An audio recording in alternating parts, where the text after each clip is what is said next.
One পিসের এমন কিছু ফ্যান থিওরি যেটা জানার পর আমার অবস্থা বারবার আমার কাছে মনে হয়েছে আমি কেন এটা দেখতে গেলাম। কেন? ফার্স্ট থিওরি, লুফি কখনো ওয়ান পিসকে খুঁজেই পাবে না। এই যে আমরা ওয়ান পিসে এত কিছু দেখতে পাচ্ছি, এত এত ক্যারেক্টার, এই সব কিছুই লুফির ইলিউশন। ওয়ান পিসের ফার্স্ট এপিসোডের কথা মনে আছে না? লুফি একটা ব্যারেলের মধ্যে ছিল।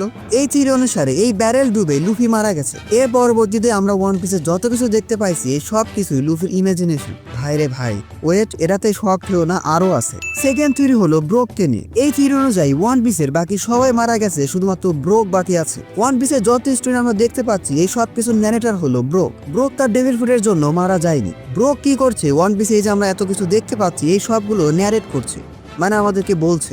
ভাইরে ভাই, এই থিওরি দেখার পর আমার খুবই মন খারাপ হয়েছিল।